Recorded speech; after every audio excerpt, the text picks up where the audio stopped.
प्रीति चैतसिक के बारे में यहाँ पर हम बात कर रहे हैं। पिनीति इति पिति सा संपी यायन लक्षणा काय चित्त पणिनरसा औदग्य पच्छपट्ठाना खुद्दिका खनि कोकंती गुब्बे गाफरनाती च। मतलब जो धर्म काय एवं चित्त का तर्पण करता है या उन्हें बढ़ाता है, वो अवस्था प्रीति की अवस्था है। जो धर्म काय और चित्त को बढ़ाता है या तर्पण करता है तो वो प्रीति उत्पन्न करता है। सा संपियायन लक्षणा, वो आलंबन में अनुयुक्त करने वाले स्वभाव है। ये व्यापाद नामक निवरण धर्म का प्रतिपक्ष है।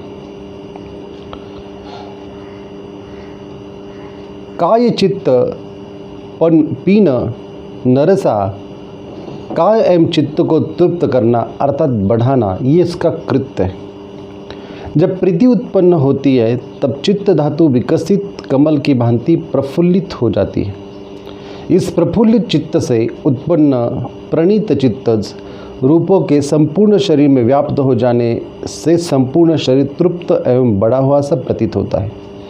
मतलब शरीर में जो प्रफुल्लता है या आनंदित अवस्था है या उस प्रकार की चित्त धातु को विकसित करने की जो क्रिया है या शरीर की तृप्तता है, इस तृप्तता के साथ मनुष्य में प्रतिभाव की उत्पत्ति होती है।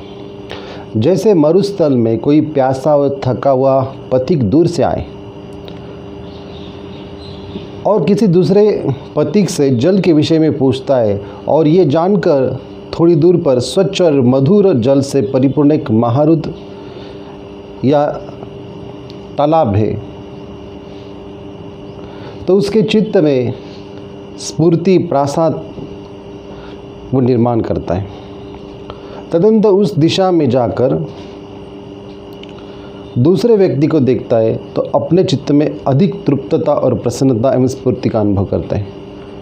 कुछ इस प्रकार के भाव आलंबन में प्रीति उत्पन्न हो जाने पर साधक अपने चित्त में अनुभव करता है।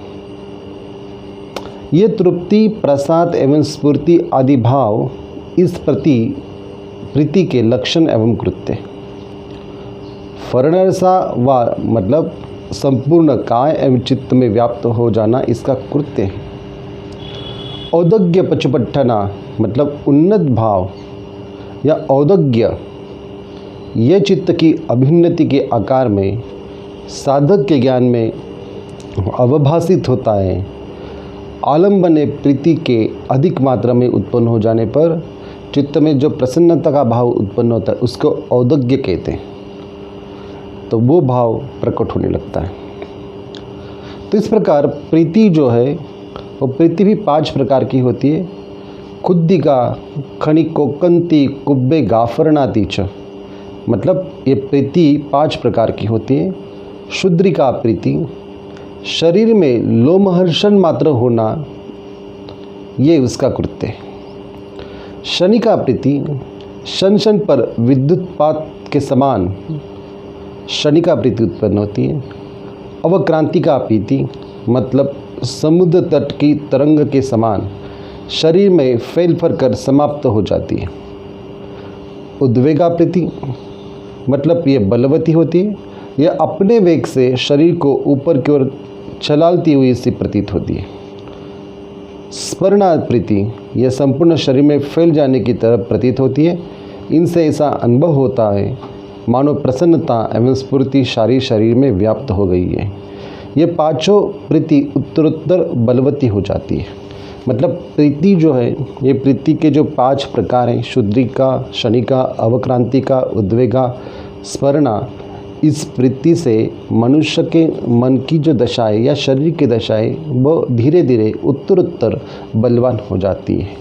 तो इस प्रीति चैतसिक को हमें ठीक से समझना होगा, क्योंकि ध्यान या विपश्यना साधना करते समय इस चैतसिक की अवस्था हमें बार बार उत्पन्न हो जाती है। और ऐसी अवस्था अगर उत्पन्न हो जाती है तो उसमें क्या करना चाहिए और किस प्रकार से, किस भाव से इसको जानना चाहिए, या इसकी उत्पन्न होने की प्रक्रिया और नष्ट होने की प्रक्रिया, इस भाव को किस प्रकार से हमें स्मृतिमान होकर देखना चाहिए। इसलिए इस प्रीति चैतसिक को हमें ठीक से समझना होगा। और योगी के ज्ञान में किस प्रकार से हमें अनुभूत होता है, योगी मतलब जो भी विपश्यना साधक हैं उसके ज्ञान में किस प्रकार की अवस्थाएं होती है, ये भी हमें जानना चाहिए। तभी हम विपश्यना के मार्ग पर प्रीति चैतसिक के साथ साधना करते समय हमें इसे ठीक प्रकार से जान सकते हैं, या इसमें हम अटक नहीं जाएंगे। इसके परे जाने की जो प्रक्रिया है उस प्रक्रिया में हम उतर सकते हैं और बड़ी सहजता से उतर सकते हैं। तो इसको ठीक प्रकार से जानिए।